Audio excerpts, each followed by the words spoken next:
On November the 3rd, the non-profit World Preservation Foundation co-hosted with Dodds Parliamentary Services a unique gathering at the historic Central Hall, Westminster in London, with speakers from government, science, media and advocacy organisations to discuss the increasingly evident effects of climate change and explain how the production of food, and in particular livestock raising, is seriously impacting global warming, biodiversity loss, water shortages and more. Leaders Preserving Our Future, Pace and Priorities on Climate Change was attended by experts and dignitaries such as the Duchess of Norfolk, High Commissioner for Antigua and Barbuda, Dr. Carl Roberts, Dr. Esther van der Voort, a representative from the United Nations Environment Programme, and the ambassadors of such countries as Russia, Bolivia, Nepal and others. The highlight of the afternoon was the presence of Supreme Master Ching Hai, who delivered a message via video on solving the large environmental crisis of concern in the meeting, as well as urging leaders and co-citizens alike to make courageous, earth-saving changes.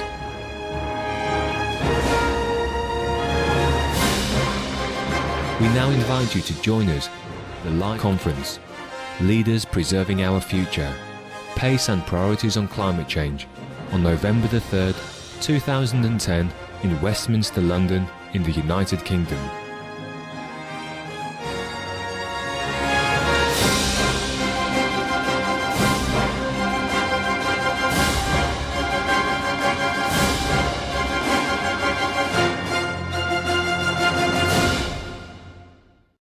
So, just to welcome you all to today's conference, Leaders Preserving Our Future, Pace and Priorities on Climate Change, which is jointly organised by Dodds and the World Preservation Foundation. And we really are delighted to have you here, particularly in the circumstance. This conference has been organised with a very specific aim in mind. It's to raise awareness about the urgency of having a near-term solution for climate change and to highlight one of the most effective solutions to achieve this. As you will notice, we've got a lot of speakers today, many of them sitting next to me even as I speak, and they're from different scientific fields and very many prestigious organisations. So I'm going to start by introducing our first speaker, who is Jeff Tansey. Jeff is a trustee of the Food Ethics Council in the United Kingdom and one of the 6 recipients of the Joseph Rowntree Visionaries Award. He's also winner of the Derek Cooper Award for Best Food Campaigner and Educator, and today he'll address the conference on how we can ensure food security from global to local level in the face of water scarcity and climate change. So if you'd put your hands together, please, for our first speaker, Mr. Tansey.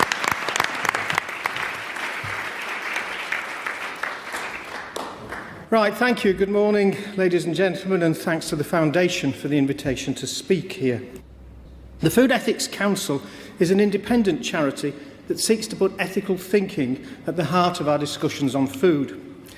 And that means looking at social justice and fairer decisions within the framework of the bigger picture.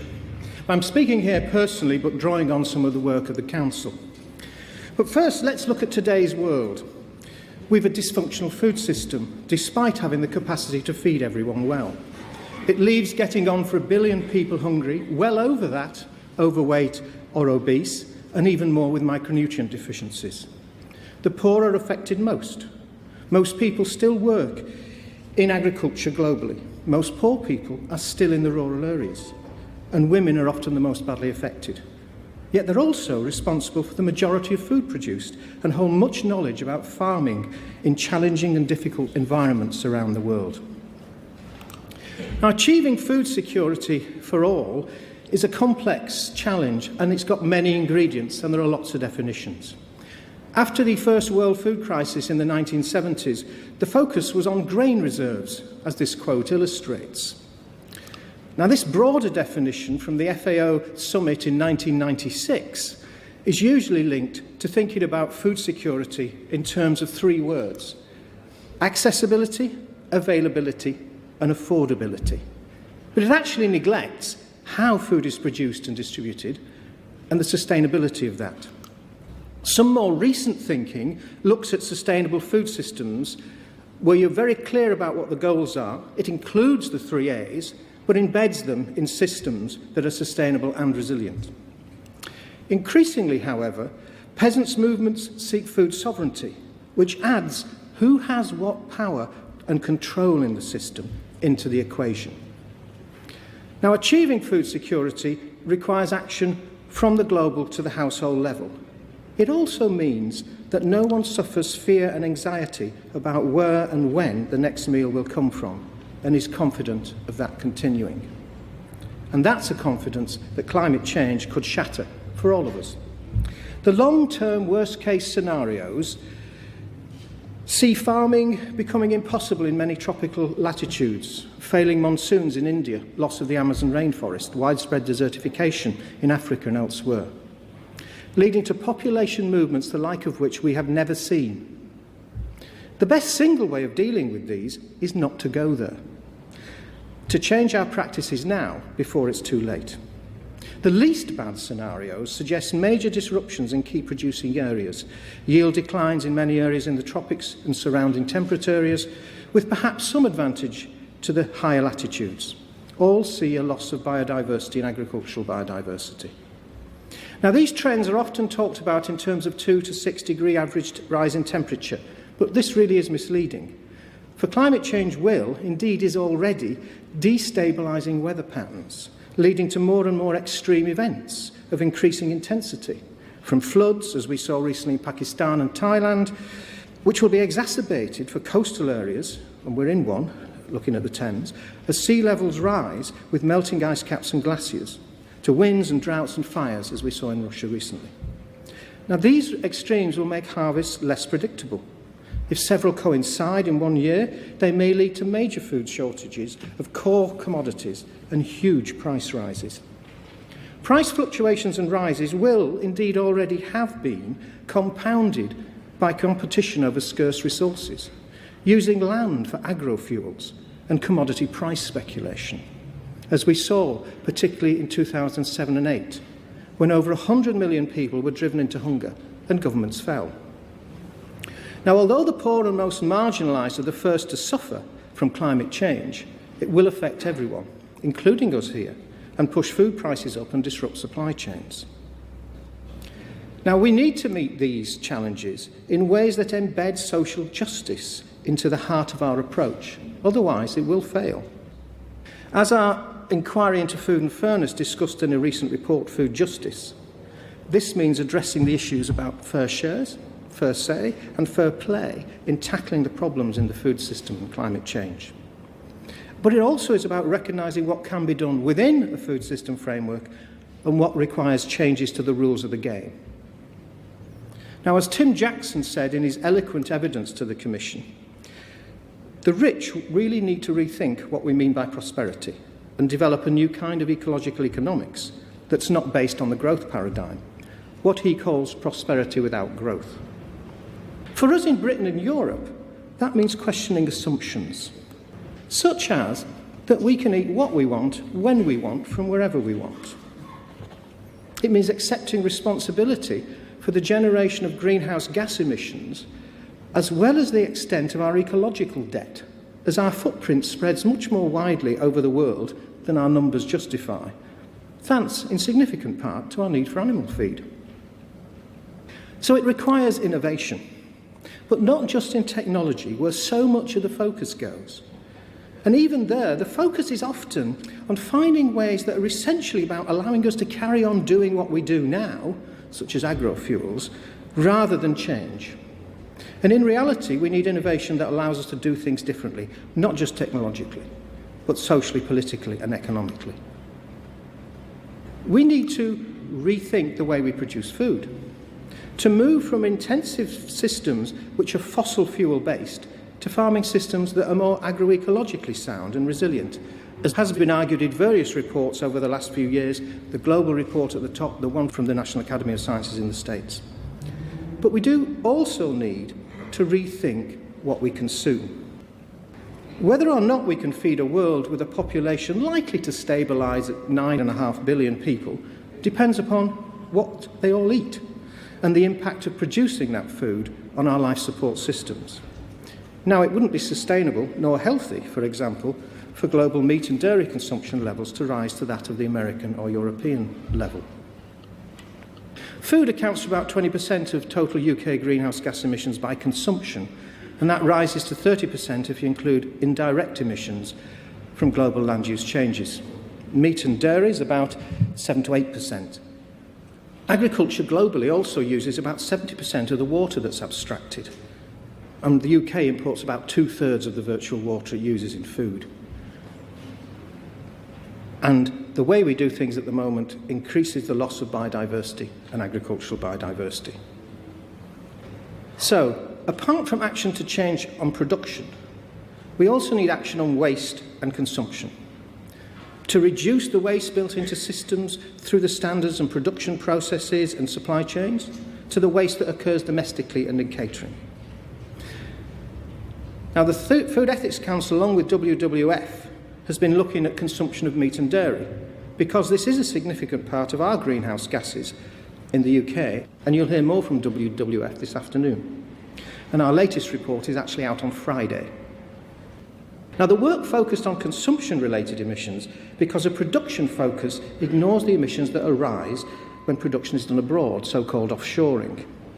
Now, one essential in this is dialogue with the producers, so that they are able to engage with and see the calls for eating less meat, for example, as an opportunity in developing a more equitable, resilient and sustainable food system. The producers can also give the practical insights of the perhaps unintended consequences of different policies. So I think we need to see this as a time of opportunity as well as danger, if we are to avoid in the future the sense of déjà vu I get today when I look back at the world food crisis in the 70s, as this quote illustrates when I first started working on food policy. We actually need creative solutions from the bottom up, within enabling frameworks that do not disadvantage the poor. Now, food is a lens through which to look at the problems we face. It connects peoples, and it's an opportunity because it's something that everyone needs. And it's a way of helping people understand both the importance of dealing with climate change and the things that can be done about it. And the way we deal with food links sustainability, health of people and planet, and social justice, and that includes gender equality. And I look forward to hearing more detail about the other areas as we go throughout the day. Thank you very much.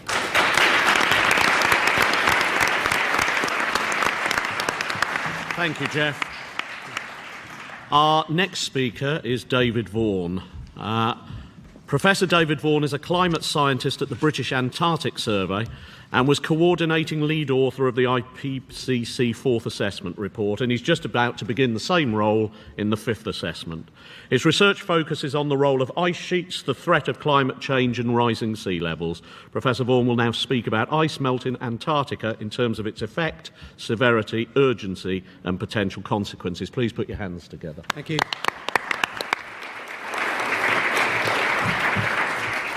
Thank you very much. I speak today as a working scientist rather than a representative of the IPCC, but I do have those roles that were pointed out.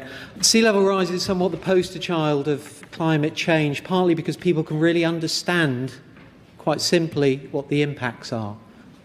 That's actually an illusion. Some of the impacts are quite subtle and difficult to understand, and we're going to talk about some of those in this talk. Sea level rise has two aspects that speak to the climate change debate. One is the longevity of the response that's provoked by climate change that might go on for many, many centuries after carbon emissions have stabilised. And the other is that there is really no going back, that once sea level rise begins, then it is here to stay for a considerable period. And the only rational response in the short term, let's say less than 200 years, is adaptation. Climate change is being provoked by increasing carbon dioxide and methane, greenhouse gases. I think there's very little doubt about that. And throughout geological history, as temperature has risen, carbon dioxide and greenhouse gases have risen, so has sea level. The question is really what's going to happen in the future. And there are several different sources of sea level rise within the Earth system. One is the straightforward expansion of the oceans as the temperatures rise. Actually, this takes many decades, perhaps even longer than that, before the heat really gets into the deeper parts of the ocean and the full effects of ocean expansion are seen. Then we have the loss of mountain glaciers around the world, and throughout the world mountain glaciers are now being lost in virtually every glaciated mountain range. This is just one example. I showed it to somebody the other day while I was trying to put this together, and they said, that's a lot of ice. And indeed it is. This is just one glacier. Elsewhere there are, in the polar regions, two large ice sheets, one in Greenland and one in Antarctica. Each has the capacity, the ice in it, to raise global sea level by many metres. And we are now seeing some losses in those areas. The key issue here is that once loss from these ice sheets is provoked, once it's driven, then it may continue for many, many centuries. Sea level is currently rising and has been increasing in the rate of its rising throughout the 20th century. We are now at 3 millimetres a year. Doesn't sound like a lot, but it is a one-way street. It's very hard to imagine that the losses of ice that contribute primarily to this are actually going to decrease in the near future. So 3 millimetres a year adds up to 3 centimetres per decade, and by the time we're at a century, it's starting to look like a substantial amount. The IPCC's last projections of sea level rise were something between 19 centimetres and 58 centimetres by the end of 2100. However, some of the effects that the authors of that report were very suspicious were going to start showing were not included in that projection. And they took a somewhat brave, in my opinion, view of saying that really isn't the science to include all of these effects, specifically the ice sheet's response to changing atmospheric and ocean temperatures, into those projections. So those projections were, in a sense, lacking in one of the key elements. Since that last IPCC report has gone on, we have developed substantial numbers of 4 separate ways of measuring the ice loss from these 2 major ice sheets in Antarctica and Greenland. And you can see that there are some large areas where ice loss is now persistent year to year and is sufficient that it's making a significant contribution to that 3 millimetres a year of global sea rise. Elsewhere around the Antarctic Peninsula, we've seen the loss of many ice shelves. This one in the background, Wilkins Ice Shelf, was the most recent one to really hit the headlines, but actually the headline news is not the one that I want you to take away. The smaller diagram to the right-hand side shows that this pattern has been persistent all the way along the Antarctic Peninsula, where ice shelves have been retreating over a considerable period, at least the last 50 years. Those are the projections from the IPCC. However, if we start to think about what those projections might look like if we really do include realistic contributions from ice sheets, then perhaps we can think of, certainly the left-hand diagram shows quite a moderate scenario that continues the rate of sea level rise over the last 150 years, shown in the green line, in a relatively simple progression and reaches 0.5 metre by 2100. And a more aggressive increase in the rate of ice loss from Antarctica and Greenland would push us up to something like the right-hand side diagram, where we have about 1.4 metres by 2100. Now, these are still well short of the real doomsday scenarios that some commentators, even some scientists, have been talking about. And I actually think that that right-hand side does represent something close to an upper limit on the likely sea level rise by 2100. However, by the time we get to 2100, in that scenario, we're seeing sea level rise at a rate of about 10 times its current rate. What does this really mean? It's very hard to understand really what, let's say, a metre of sea level rise actually means. Well, let's focus on London because we're here, and along with 1.25 million other people and an enormous amount of property and assets close to sea level. In the UK, we've been very responsive to flooding events in the past and have raised our sea defences, largely when a flooding event has actually driven us to do it. You can see this seawall down near Greenwich and how it was raised, most notably after floods in 1928, and then again as the Thames Barrier was being built after the 1953 flood. We've tended to be extremely responsive in the way that we look at sea defence and build to it. In the future, we need to be much more proactive. The building of the Thames Barrier and its potential replacement in the next few decades is actually a bit of a triumph, and actually what I need to preface what I'm going to say next is that the Environment Agency actually has a very sensible and forward-looking plan to protect London in the future. And what's it trying to protect against? Well, if we look at the storm statistics gathered over the last 100 years or so, then we can project what we believe is likely to be the 1 in 1,000 year storm height, something over 6.5 metres, the 1 in 100 year storm height, and the 1 in 10 year storm height. Now you can see that if we raised global sea level by 50 centimetres, remember that's actually a fairly moderate range, we shift this axis along the bottom so that the 1 in 100 year storm surge is now equivalent to what was the 1 in 1,000 year storm surges. Another 50 centimetres of sea level rise, and that 1 in 1,000 year storm surge, when the Thames Barrier was built, will now start to come every 10 years. So we would really, under that scenario, have to consider a substantial raising of Thames protection, sea defences. Looking more globally, we have enormous sea level populations now living close to coasts and in vulnerable areas, and already about 10 million people a year are affected by coastal flooding. That might go up naturally without sea level rise to something like 30 million a year by mid-century. If we have a substantial sea level rise on top of that, then we could easily double that. This is enormous numbers of people suffering from coastal flooding every year. Obviously, in developing countries, there are significant issues associated with survival of coastal populations. And we tend to think of the developing countries as uniquely vulnerable to this. In many ways, our developed cities and developing countries have actually developed to the state that they've lost their adaptability. And this is a picture of New Orleans after Hurricane Katrina. I'm not saying that global change caused Hurricane Katrina or even indeed the flooding here. However, it's fairly clear that with sea level rise in the future, more events like this are likely to occur and with a greater frequency. So, what's the role for science now? Well, I think we have got past the point where scientists really should be issuing warnings of drastic climate change and really looking to our role of what we can do to help society come to terms with this.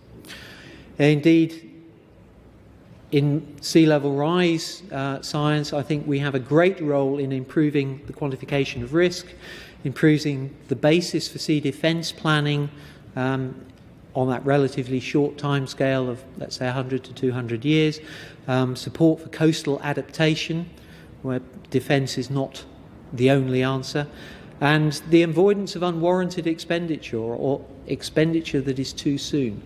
Good predictions allow you to time the expenditure of sea defence infrastructure much more effectively. And finally, we have a role in contributing towards a fuller evaluation of the long-term impact of climate change on the planet and the commitment to long-term sea level rise that will continue even after carbon dioxide emissions have stabilised. European Union is funding at the moment a substantial programme with 24 institutes across Europe to contribute towards sea level rise projection, and this is my project that I'm leading at the moment. Thank you very much. Thank you.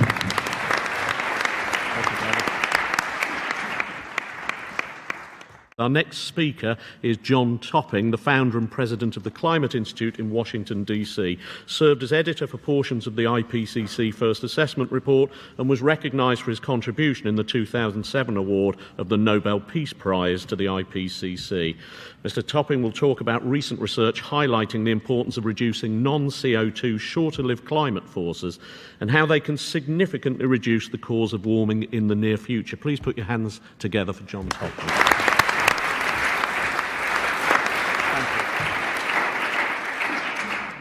Thank you very much. Dr. Vaughan's presentation, I think, underscored the urgency of acting, and what I'm going to do here is pick up on something where I want to compliment the World Preservation Foundation and Dodds for their prescience, really, in a couple of regards. One of focusing very much on the role of agriculture and food systems, really, in the whole climate issue. This has really tended to be underplayed very much in most of the discussions, and also on recognizing the importance of moving on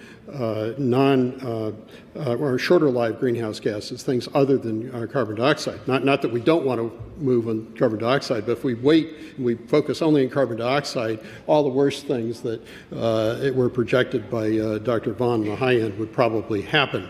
And it's one of the reasons why Micronesia, one of the very vulnerable island countries, has really been very active in the UN in pushing for action on black carbon. I'm grateful to Dr. Michael McCracken, our chief scientist, who also ran the U.S. National Assessment and for 4 years headed the International Association of Meteorology and Atmospheric Sciences, and my colleague, John Michael Cross, for developing some fairly interesting graphics to illustrate the opportunities and the need to act.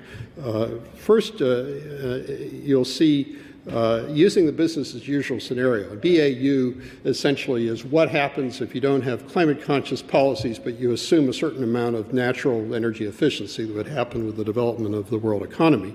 And as you can see, there are legacy greenhouse emissions, primarily CO2 from the past century. Some would be longer-lived greenhouse gases like nitrous oxide, some chlorofluorocarbons, which still persist even though we've moved aggressively under the Montreal Protocol. There would be rapid increases under business as usual in CO2, but also from methane, which would be associated both with agricultural activity and energy activity, from tropospheric ozone, which is essentially a product of a variety of carbon monoxide, methane, hydrocarbons in the presence of NOx, essentially creating something that is dangerous both to human health and to agricultural crops. It's what we tend to think of as smog in urban areas and so on. And then some other greenhouse gases, nitrous oxide and a variety of others here. Black carbon is something that really was ignored largely in the climate debate until the last couple of years. It's probably where we can make the biggest difference in the near term. I mean, this is essentially soot and, particles that are a great danger to human health. Because they're only up for a week or two at a time, the tendency was to not factor them in. But the problem is they're constantly replenished. If cook stoves don't change, if the urban transportation doesn't change, if the industrial practices don't change, those particles are replenished readily. And on the other hand, if they do change, you can make a huge difference in radiative forcing very quickly, while also having very positive impacts on human health. There's also a huge inertia within the energy systems and also to some extent within the agricultural systems of the world. In the U.S., interestingly, in the last couple of years, there's been a dramatic drop in CO2 levels from 2007 to 2009, about a 10% per capita drop. Half of that due to changes in the world economy, other things really due to switching from coal to natural gas, because we have a lot of available natural gas, and a variety of other things that are structural change. We have a couple of practical problems with the greenhouse system right now, the trading systems formally. In the formal system, 1 ton of methane is equated to 22 tons of CO2. But the practical problem is if if we're concerned with the very dangerous things that could be happening soon, we probably ought to have a much higher evaluation for methane. I mean, many of these tipping points are really likely to happen in the lifetime of many of us in this room, not in 2100. I'll give you a quick illustration here. I mean, the 1 to 22 is really looking at this over a 100-year period. But if we really look at the equation over a 20-year period, methane, could have a much higher valuation. The reason for that is typically you're talking about a 12-year residence in the atmosphere versus much longer terms in carbon dioxide. So in terms of what's driving the changes that would be melting the Greenland ice sheet, that would be causing the positive feedbacks, the metastatic climate change that may be going on in the Arctic, changed albedo, other things that are feeding on itself, this itself is a problem.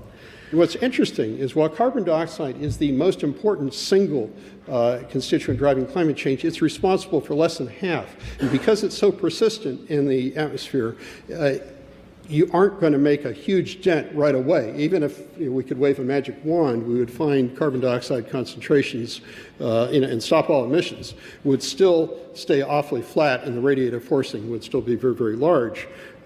So this underscores the need to work in some other areas. Now, the fortunate thing about this is most of the other short-term climate forcers are ones where there are huge human health benefits or other win-win aspects. Methane, the levels have been rising. Last 12 years in the atmosphere, it has roughly half the effect of CO2. But there are a remarkable number of win-win aspects when we talk about reducing methane. Coal miners' safety from draining of methane that would be responsible for explosions, harvesting energy from gas pipeline leaks, from avoiding flaring, landfill methane in the agricultural area, improved animal husbandry, and moving to a more plant-based diet, which would reduce both CO2 and methane basis, and probably doing that primarily on a health basis.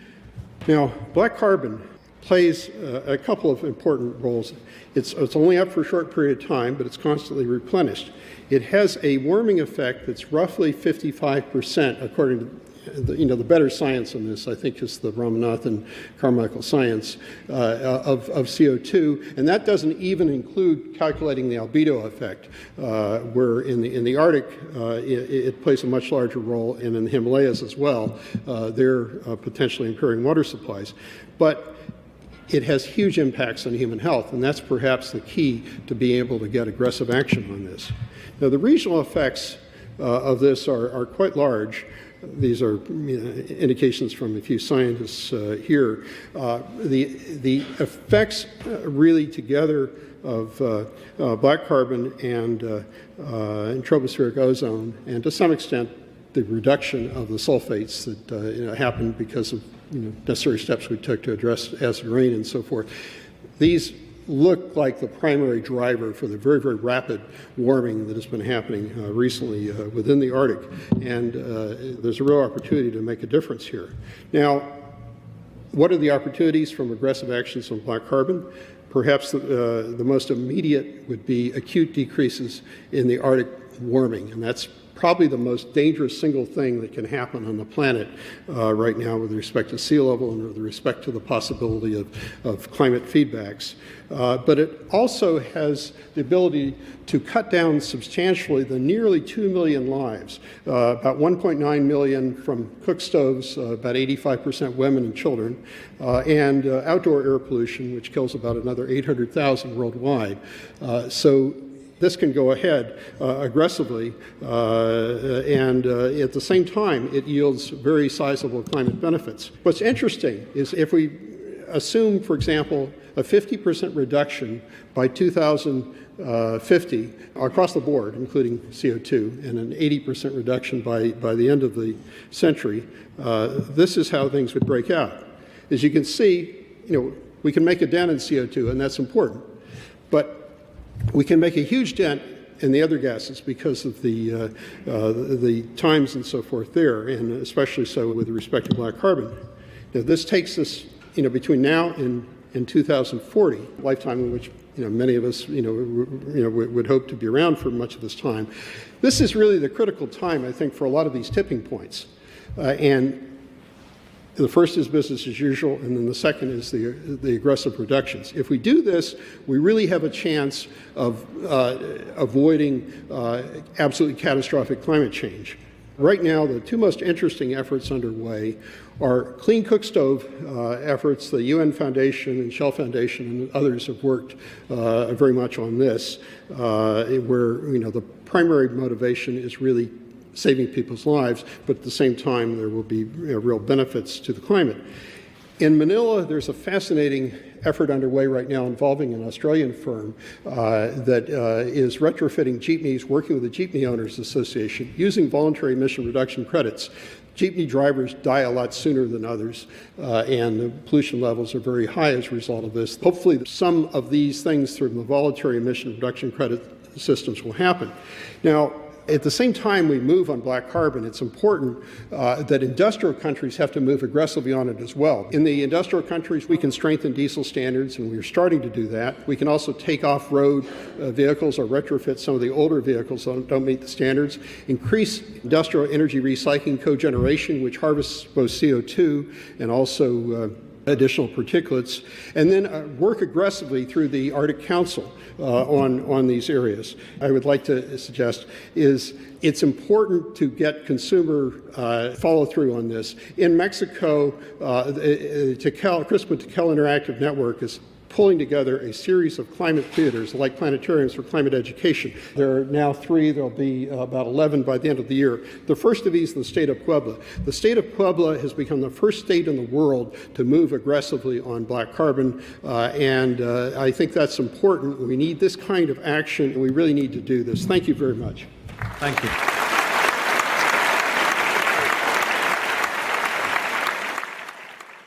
Chris Williamson is the Shadow Minister for Communities and Local Government, and high among his priorities are measures to combat climate change, including energy efficiency. If you put your hands together, please. Well, thanks very much indeed for that introduction, Chair. I'm merely a relatively newly elected member of Parliament, was elected in May this year, and have been much to my surprise, actually, promoted to the front bench covering local government. But certainly I recognise that climate change is the biggest challenge facing the planet. And as politicians, we've absolutely got to grasp that nettle. The problem is, of course, that politics, given the electoral cycle, is to a large extent based on short-termism, and it's the next election that people are most concerned about. And, you can have the best policies in the world on climate change, on social justice, on a range of different issues. But if you're not in power to implement those policies, then they are not worth very much in the end. So for me, I think the key thing has got to be to try and build a cross-party consensus, similar in a way, really, to the cross-party consensus that was developed on the welfare state and on the National Health Service.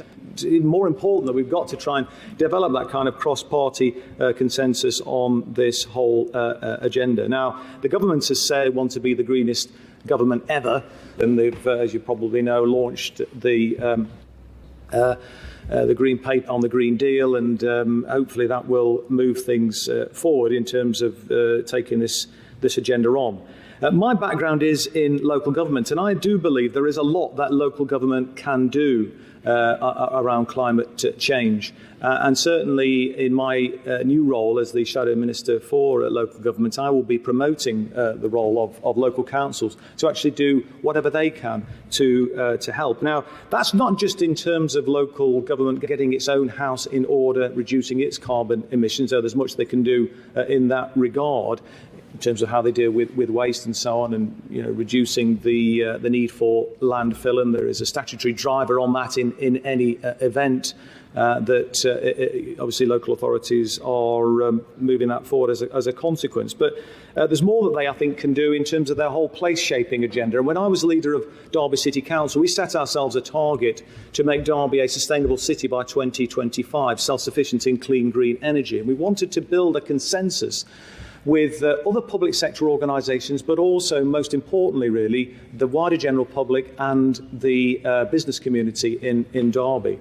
And some of the initiatives that we worked on were initiatives that actually helped to win the hearts and minds of businesses in the city, particularly small and medium-sized enterprises, looking at how we could, through energy efficiency measures, for example, improve their bottom line. But I think we did, win a lot of people over to what we were trying to achieve. It's also included a radical transformation of public transport in our city. So there is a big issue that we need to, I think, address there. We've got to actually, tackle this on a cross-party basis, it seems to me. We need to try and build that cross-party consensus. I will continue to do what I can in that regard. But we've also, I think, got to win the hearts and minds of the wider general public.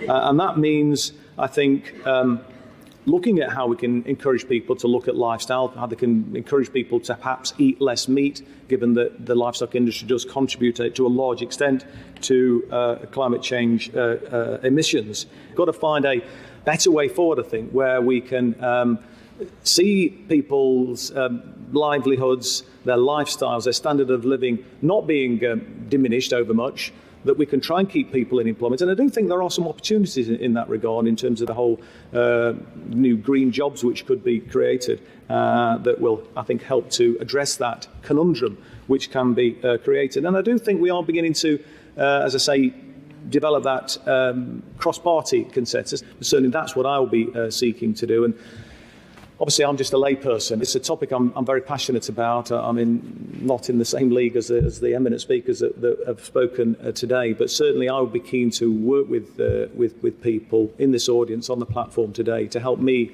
actually make the arguments in the House and with colleagues to try and win people over to what I think is the most significant challenge that we face as humankind. So hopefully we can move things forward, and with your support, we will make a difference. Thank you, Chris. We're now going to have Professor Simone. Now, interestingly, of course, John Topping in his speech touched on the fact that reducing CO2 alone is not sufficient to address climate change in the near term. And Professor Simone is going to be speaking about the presence of black carbon in Antarctica with its high global warming potential, which is a great concern, and its reduction as an important strategy for reducing global warming. So we're going to have this speaker and then Dr. Esther van der Voort. So put your hands together, please. Good morning. Thank you for the chance to talk a little bit about the work in Antarctica and the question of black carbon. In some ways, I add information to the lecture of Mr. Topping. Maybe I should begin that presentation with a statement that is becoming clear here. One of the greatest difficulties for the general public to understand climate change has been too much emphasis on the question of greenhouse gases. All the important factors are involved. And this is the case of black carbon, that I'm going to talk a little bit now.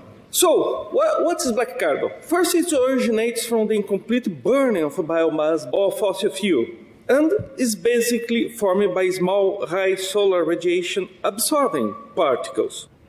And by now, I'm going to show the evidences. We know that they are spread from Arctic to Antarctica, elsewhere in the world. They are very tiny particles between 0.01 to 1 micron in the atmosphere. As Mr. Topping told you, it stays in the atmosphere just a couple of weeks, but is available to disperse it at longer ranges. BC, or black carbon, belongs to short-lived pollutants, and then comes the most important point, is the second most important contributor to the global warming. In fact, the potential of black carbon is estimated to have 55% of the radioactive forcing effect of carbon dioxide. And in short, BC absorbs light and heats the atmosphere. So, along the 20th century, as we have the increase of black carbon production due to the consumption of fossil fuel, developed countries have improved the efficiency of that burning and reducing it by the end of the 20th century. But not is true in a lot of countries that are industrialized at the moment.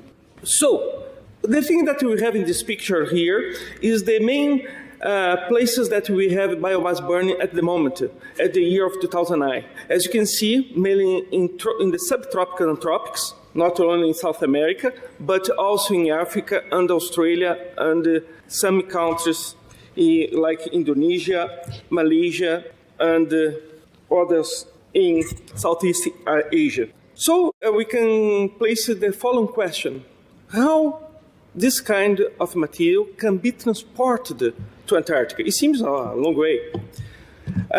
For the last 10 years, we have changed our idea about the transport of air masses from South America or from the tropics of South America to Antarctica.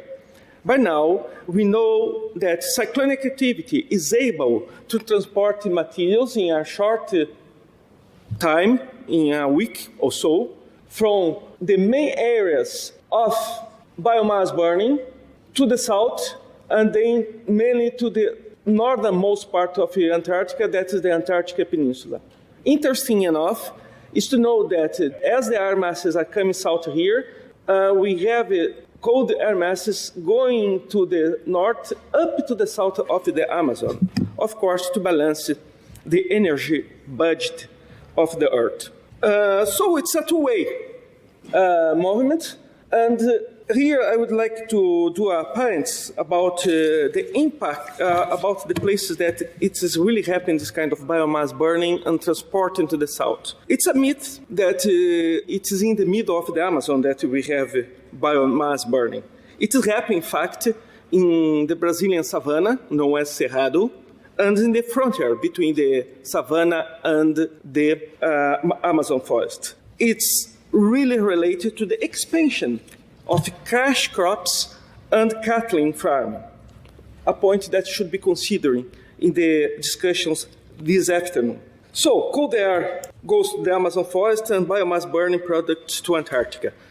Do we have some evidences? That's a research result for the last couple of years, where we had at the same time atmospheric measurements and ice core, we collect cores, to measure black carbon in the northmost part of Antarctica. And what you can see in that graph, you have the red curve that are the number of fire spots in the Amazon forest, or in the south part of the Amazon forest, and at the same time, in the same snow and ice samples, we have the concentration of black carbon, and it really goes together. We are having the transport of black carbon to Antarctica. Important, in the Himalayas, the increase is much higher, threefold increase in black carbon from 1860 to 2000. The same thing has been observed in the Swiss Alps. Why it's important? Because black carbon impacts the surface of snow ice mass as it reduces the surface albedo, the proportion of energy that's reflected by the surface. It is increased melting, trigger albedo feedback, changes the glacier mass balance, and contributed to glacier retreat. In short, black carbon is as important as atmospheric warming for melting surface of the glaciers. Thank you for the attention. Thank you. And our final speaker of this session is Dr. Esther van der Voort. This summer, the UN Environment Programme issued the report Assessing the Environmental Impacts of Production and Consumption, and we're delighted to welcome today one of the report's lead authors to talk about why a substantial global diet change is the only way to reduce one of the most important drivers of environmental pressures. Thank you very much. Actually, I work at Leiden University, the Institute of Environmental Sciences. But as the chair has said, I'm one of the authors of the UNEP report. The UNEP Resource Panel, they produced a report called Assessing the Environmental Impacts of Production and Consumption. Edgar Hutwich was actually the lead author of that. I was one of the co-authors. In this report, we looked at the various worldwide categories of consumption, sectors, and also resources and materials to see, which one contribute most to environmental impacts. And the conclusion out of this report really was, and I will go into that a bit later, is that agriculture and food are really important contributors to environmental impacts, including but not limited to greenhouse gas emissions.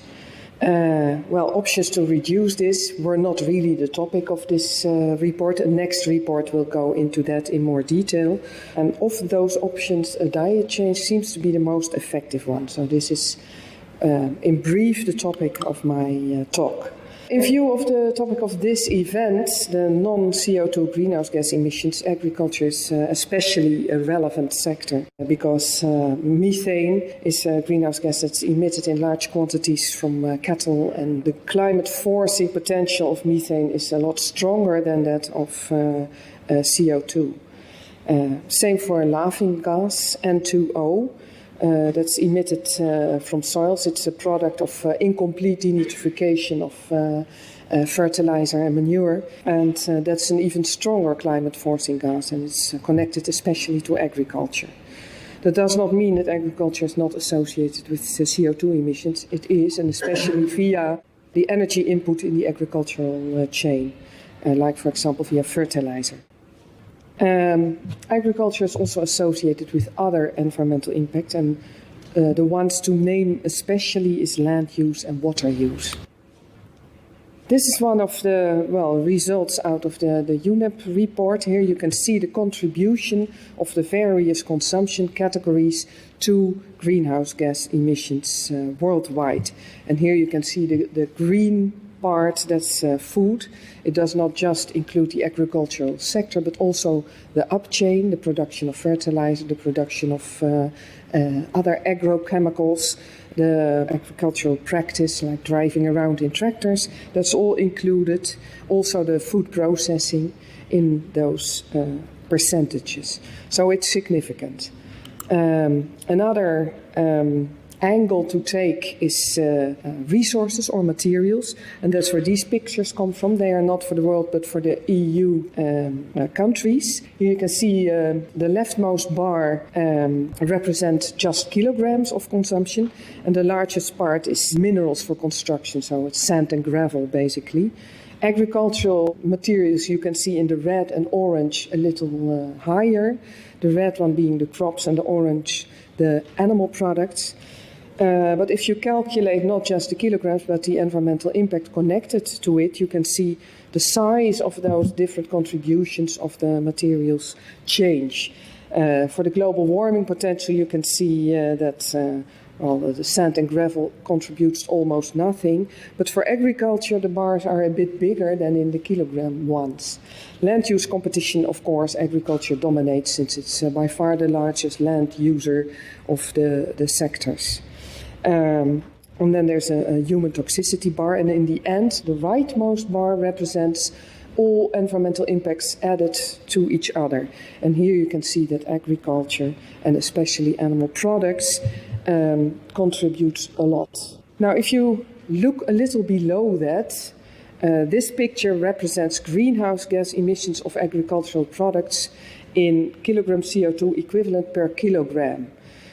So on the left, you see a lot of different crops, while on the right you see the animal products.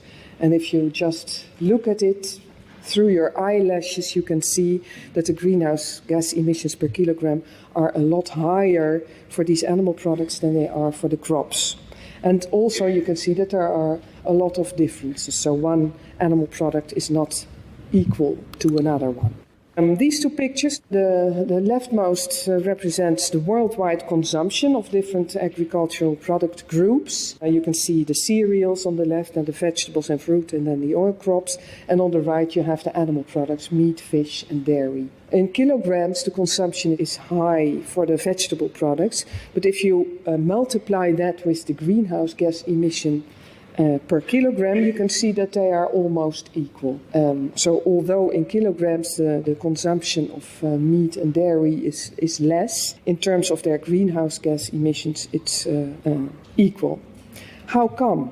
Well, one of the reasons for that is that in these calculations the upchain is included. So the greenhouse gas emissions for animal products are not just caused by the animal production sector, but they also include the production of animal feed and all the upchain processes that come before that. Well, summing up the evidence, so to say, we can see that agriculture is a large contributor to global environmental impacts, including but not limited to greenhouse gas emissions, and that the share of animal products in this is important and also is increasing. These are differences between regions in the world in food consumption. You can see that the OECD countries, the rich countries, they consume the most animal products. It's the brown and the blue bar. It's the meats and the milk. It's about half of the diet. In Russia and the former Eastern European countries, also a lot of meat is consumed. But if you look at Asia, it's a lot less. The contribution to the total food package of milk and meats is a lot less. Partly this has to do with welfare, with how rich people are, but not completely. If you look at this one, you see that within those regions in the world, there is a huge variety in the amount of meat that's actually eaten. Even in the OECD countries, it varies from 140 kilograms per capita to 20 kilograms per capita. So this is a huge difference, and you can see similar differences in the other regions of the world. So on the one hand, it shows that diets are really sort of independent of income, of welfare. On the other hand, it also gives the message that you can be rich and have a lot of welfare without eating a lot of meat. And you can see also in the richer countries that it becomes fashionable to have more vegetarian aspects in your diet. So that gives some hope that actually something can be done about it. Thank you.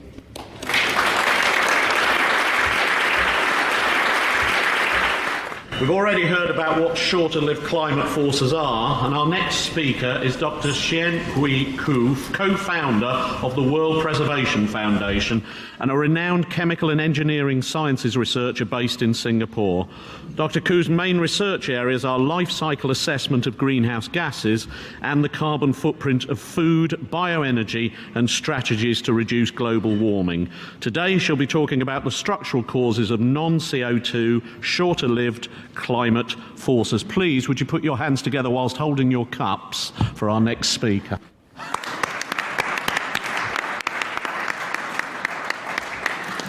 This year, the world watched in shock and sympathy as we witnessed Russia try to put out massive fires and as a fifth of Pakistan was submerged underwater.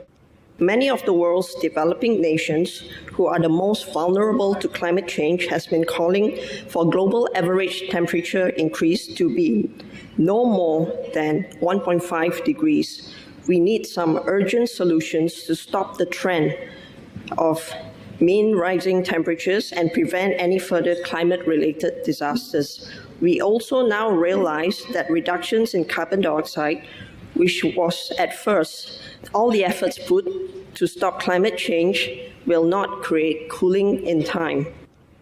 Researchers and engineers, including myself, have carried out extensive research on carbon capture and sequestration technologies for more than a decade. I can confidently conclude that we are far from having a technology that is advanced enough or that is affordable enough to even start to bring us towards a carbon-neutral economy. And just supposing we are able to create such an advanced system, one that can extract all the carbon dioxide out of the air right now, we have only just solved part of the problem.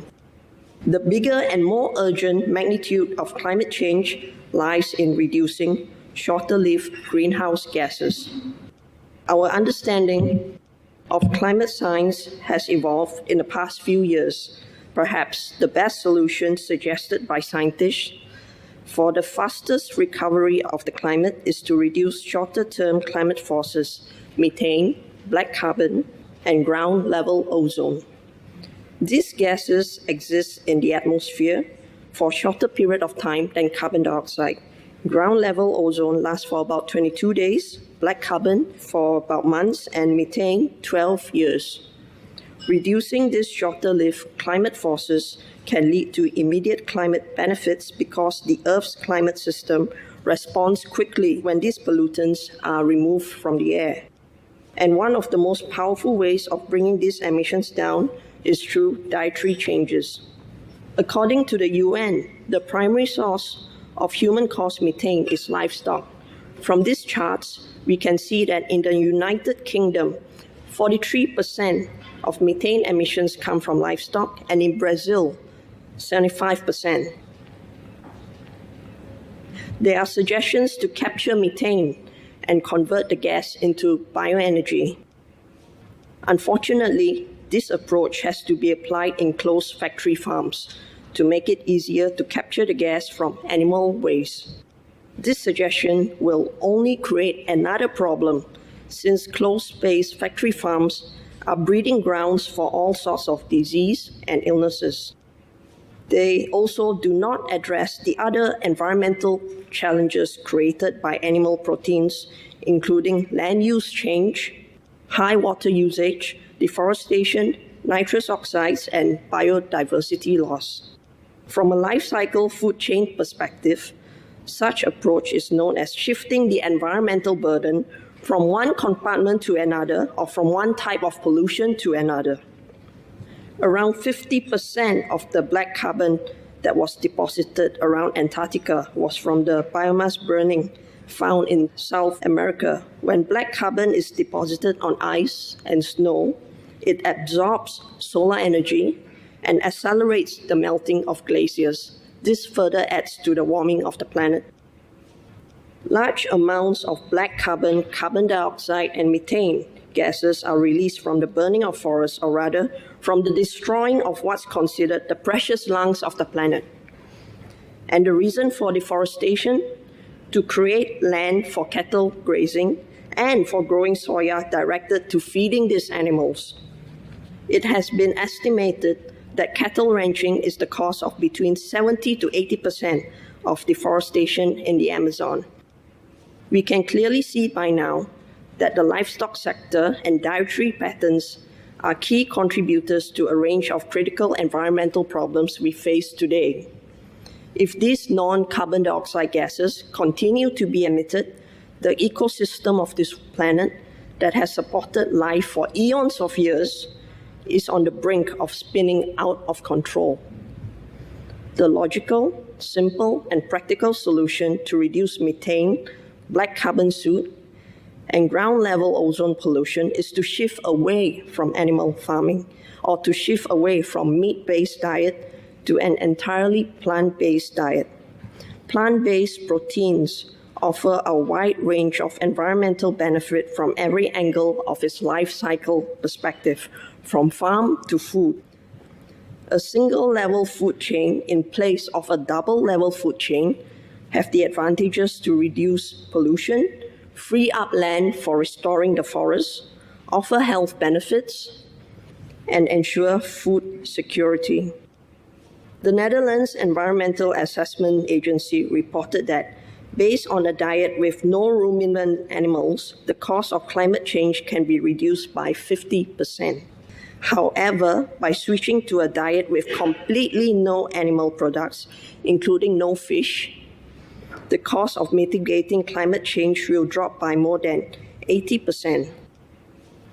We are facing a whole spectrum of problems caused by climate change, from atmospheric emissions to water stress and contamination, and from food shortage to rising health costs. Solving each and every one of these individually will cost a lot of time and a lot of money. One simple step solution that is affordable to everyone and doable is to switch from a meat-based to a plant-based diet that will in turn resolve many of the other associated problems at hand. Each and every one of us contribute to climate change, including myself. But we can also be the ones who control climate change. Eating plant-based foods is something that is easy to do and have a very significant positive effect. The World Preservation Foundation is calling for the support of everyone to control climate change by increasing plant-based meals in our diet. Thank you.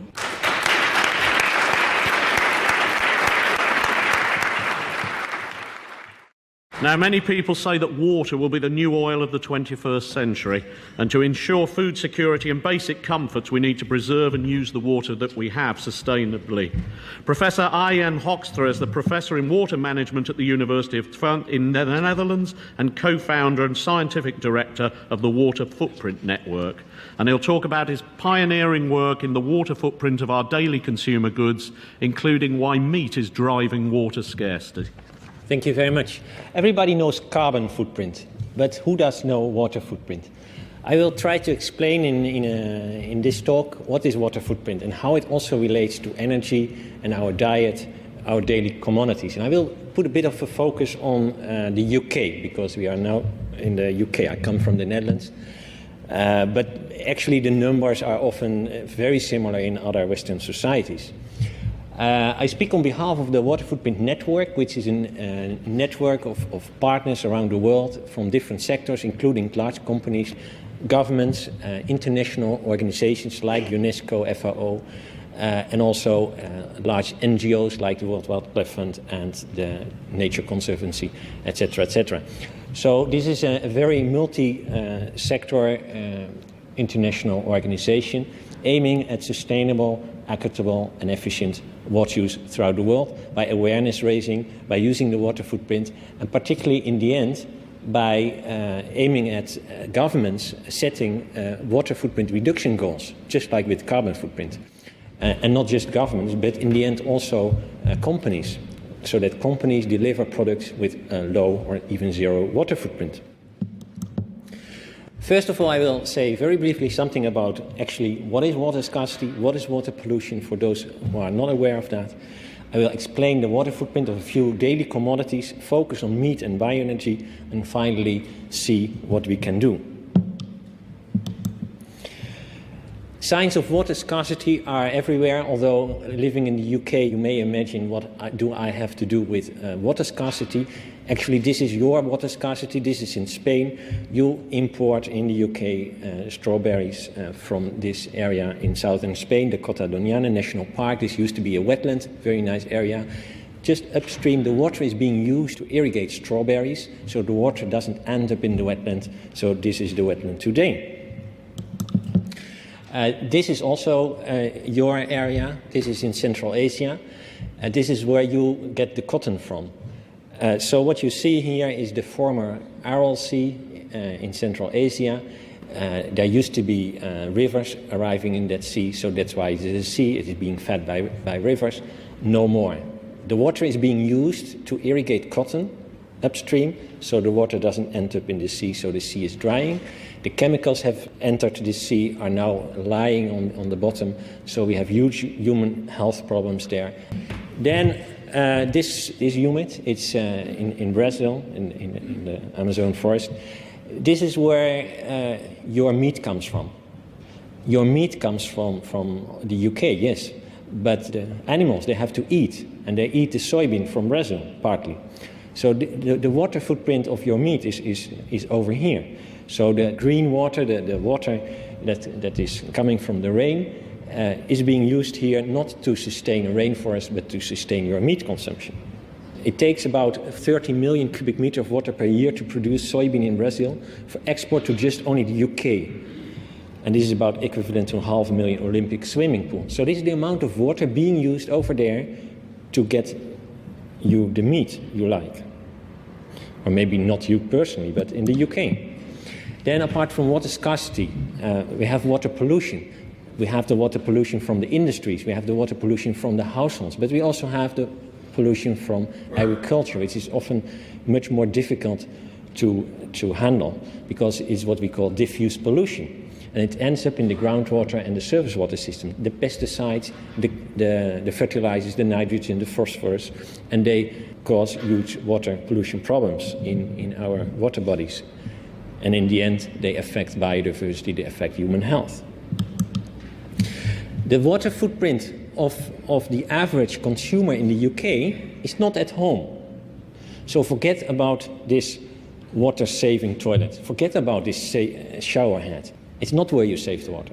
Don't believe that you somehow contribute to reducing your water footprint substantially, because the water footprint is in the supermarket. If you go to the supermarket, then it's where you determine what is your water footprint. Your water footprint is invisible. It's what you buy, the food you buy, the cotton you buy, etc., etc.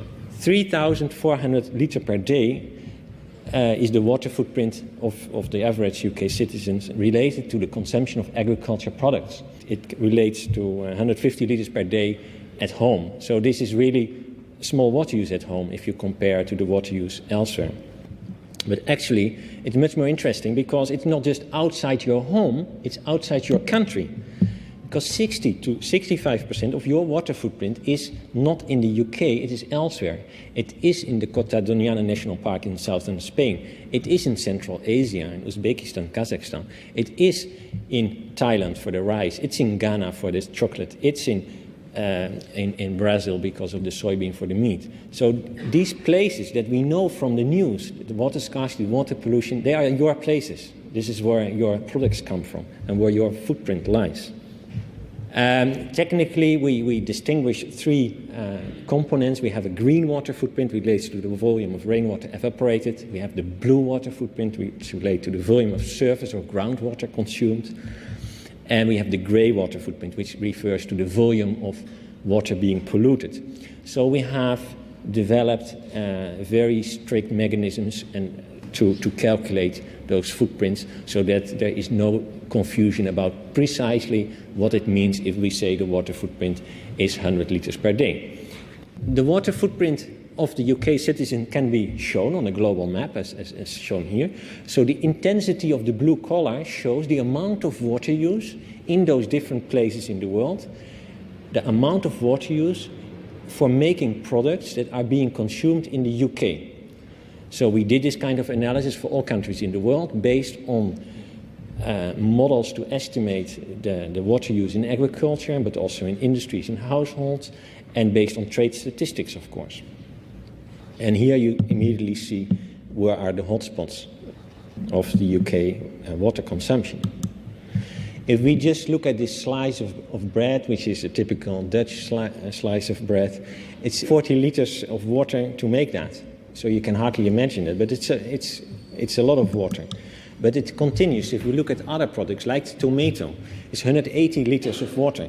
And we know tomatoes do have a carbon footprint, like in the Netherlands, where they are grown in greenhouses. It costs a lot of energy to warm these greenhouses. So the tomatoes have a carbon footprint, but they also have a water footprint. In the Netherlands, they have a high carbon footprint, not so big water footprint actually. But if you go to Spain, it's exactly the reverse, because we don't have this huge energy import into tomatoes as we have in the Netherlands. We have a high water footprint in Spain, because there is no water, so it needs to be pumped from the groundwater surface. So this also shows that sometimes there is to be made a trade-off between carbon and energy, because sometimes the carbon footprint of a product is really a concern, other times it's the water footprint.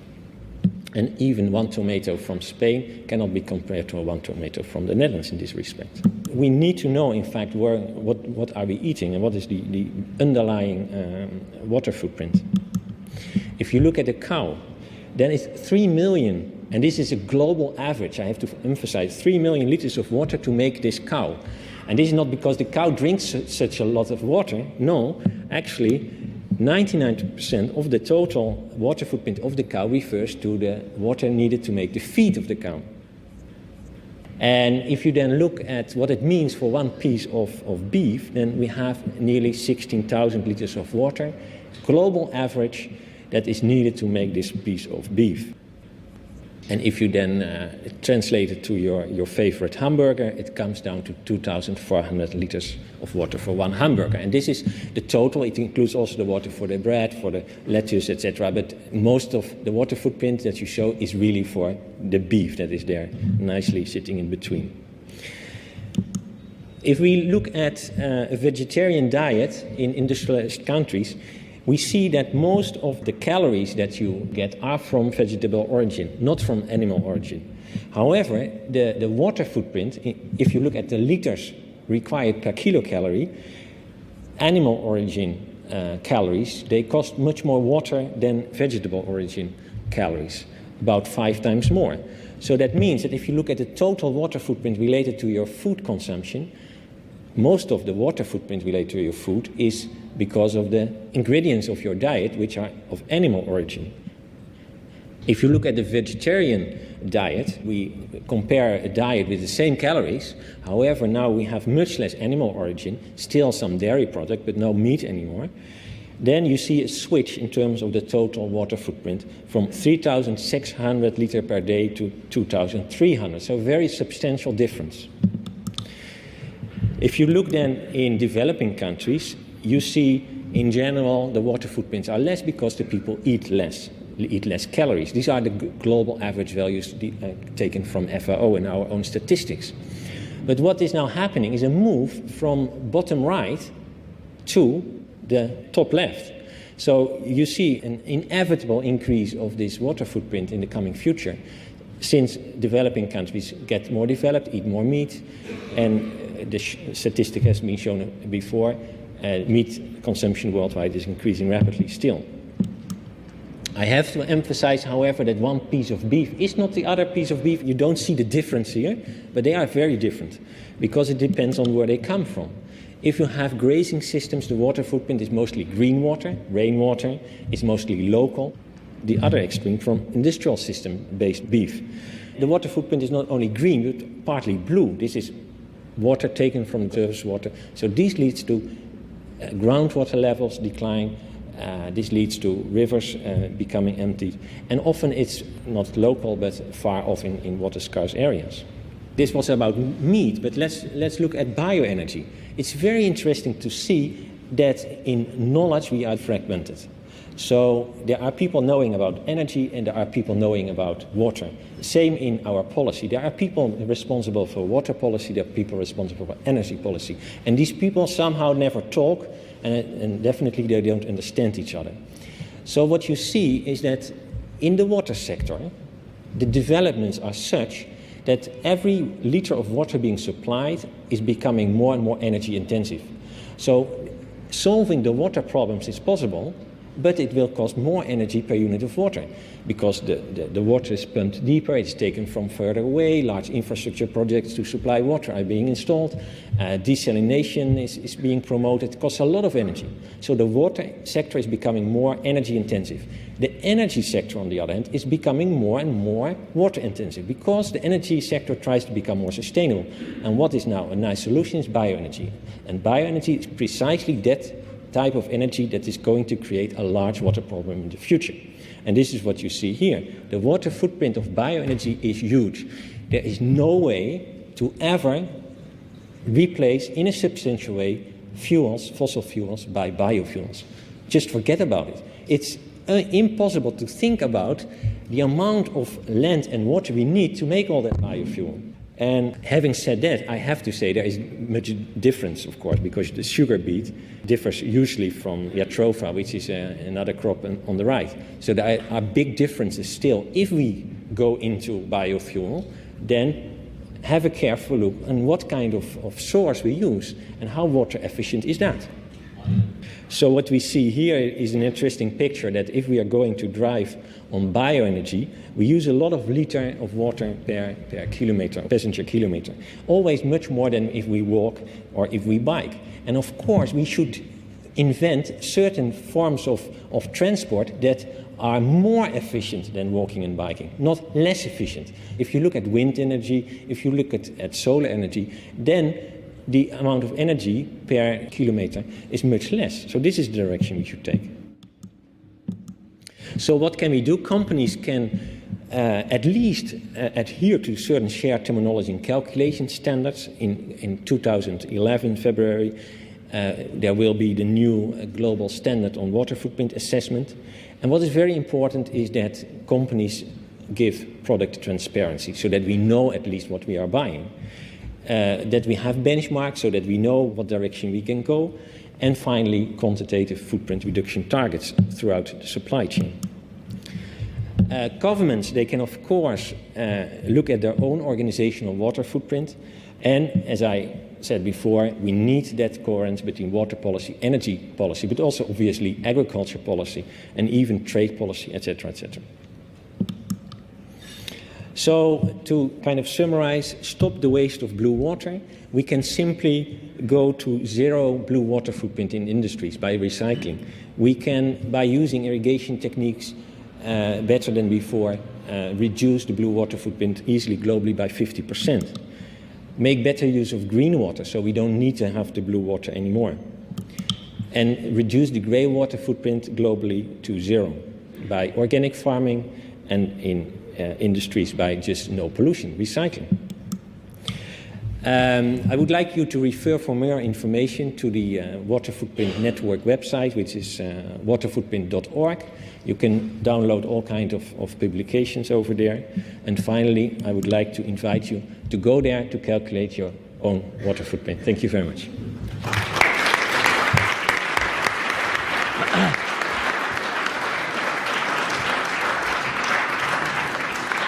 Our next speaker is Toivo Jokela, a former co-editor of an award-winning Swedish journal on social matters and co-author of the paper Climate Change and Livestock, along with Jens Holm, a former Swedish member of the European Parliament. He will now talk about how huge subsidies and demand for animal products are a cause of food insecurity and hunger in developing countries. Please put your hands together.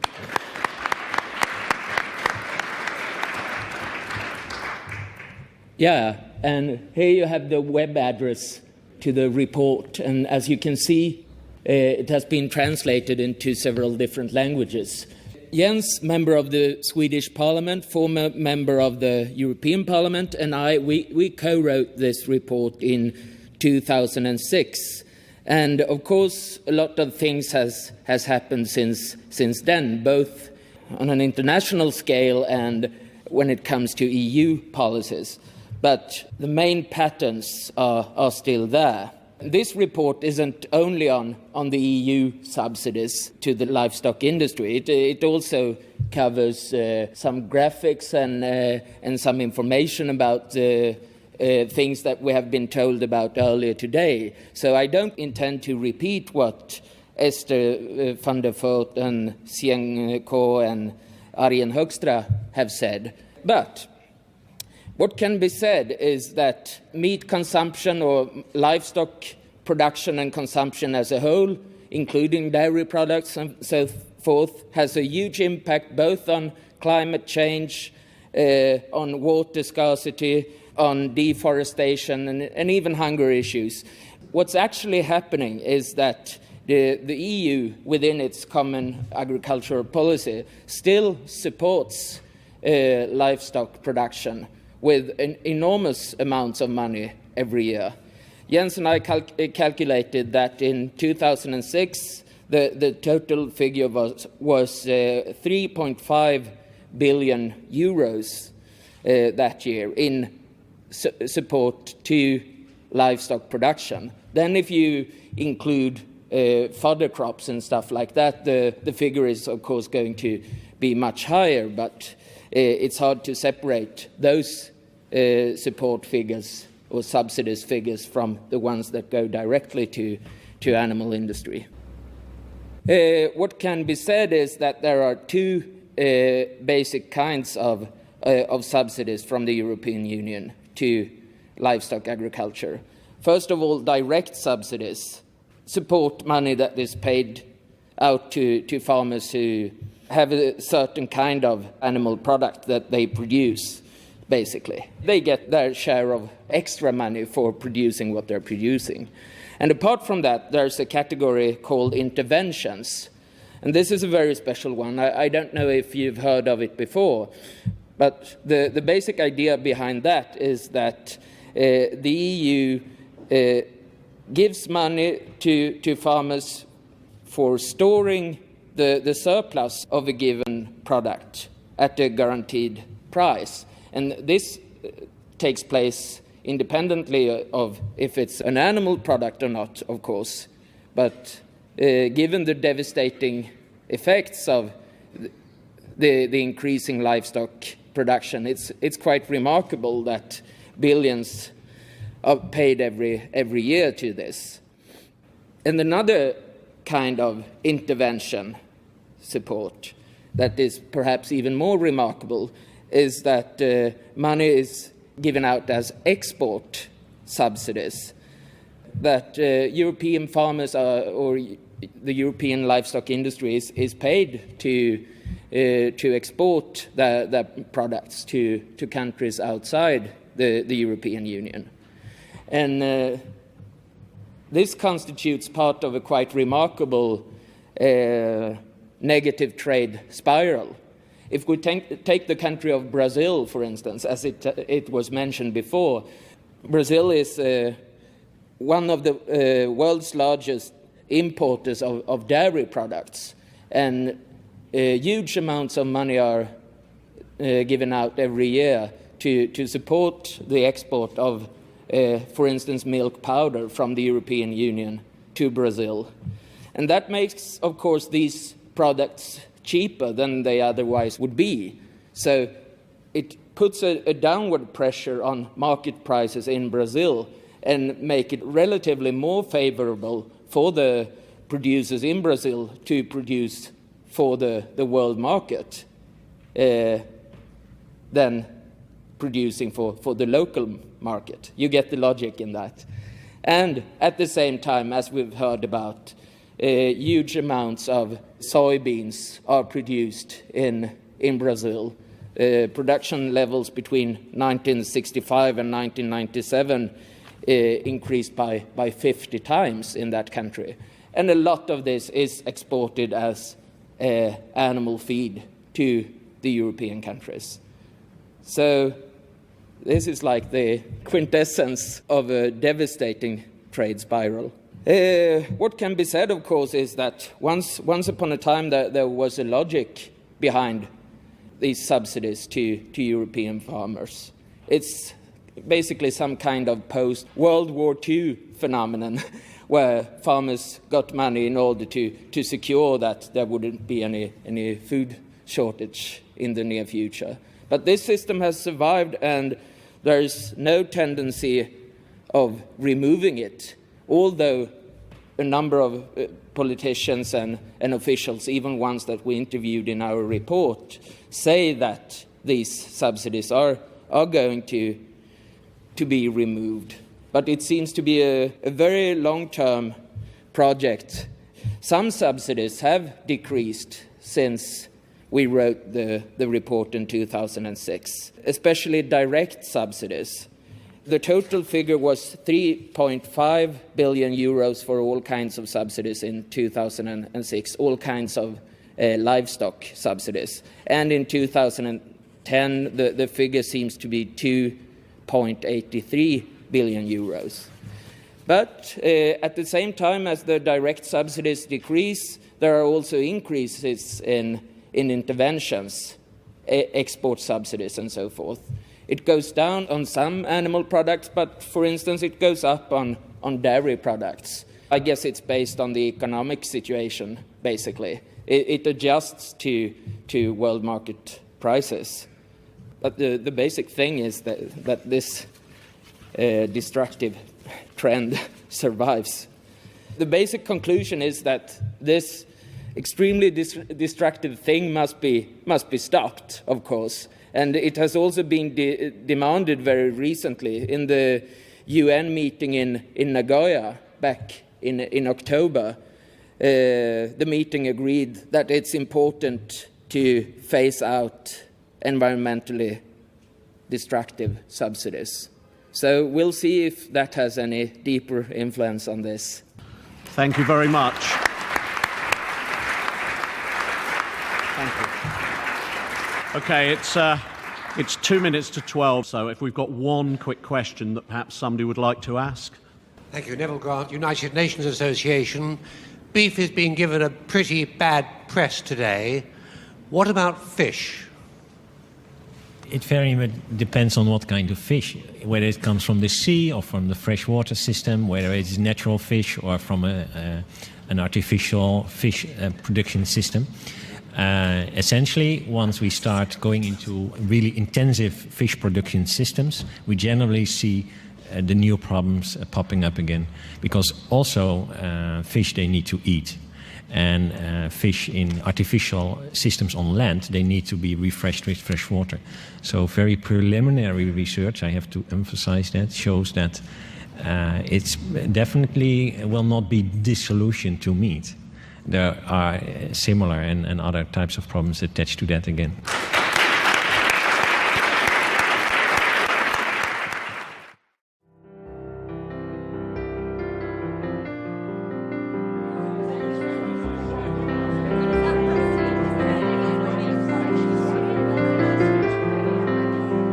The most powerful thing I've learned today is a camaraderie that exists in the whole movement towards a meat-free society on planet Earth.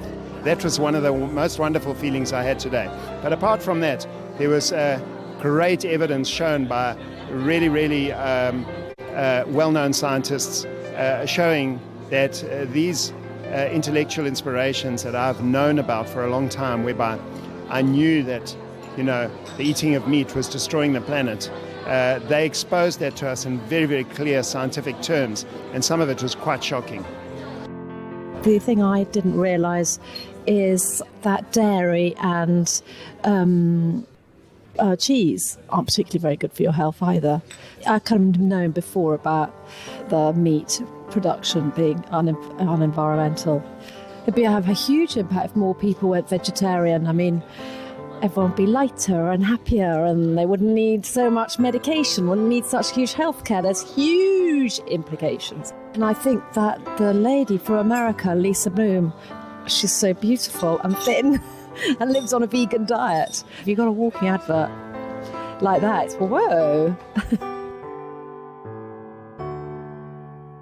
Your goal is to end all animal farming. Why do you believe this is needed, and how do we go about doing it? A more compelling reason, and I think one that really should drive the political decisions, is that it is by far the most environmentally destructive activity that humans are engaged in. And of course, there's the methane emissions associated with farming and all the other sorts of greenhouse gas emissions associated with it, but it's a huge opportunity to deal with this looming climate catastrophe, basically. I think by far the easiest way to do it. It's animal farming, period. The whole shebang. You don't solve the problem by saying, okay, well, we'll just, have this little idyllic farm where the cows are wandering around eating grass and their manure is fertilizing the plants and all that kind of stuff. That doesn't solve the problem. I think that the way that we treat the animals that we eat is a very terrifying reflection of actually how we're capable of extreme cruelty to human beings as well. And if we start recognizing each and every one of us, what is actually the impact of the food on our plate, we would actually be able to live far more peacefully within ourselves. I think if we were all more aware of the impact of the food that we're eating every day has on our health, on the planet, on the animals, and on the ability for this planet to sustain human life, then we would be a far more informed planetary being, and therefore we might prevent the crises which we're seeing that are imminent.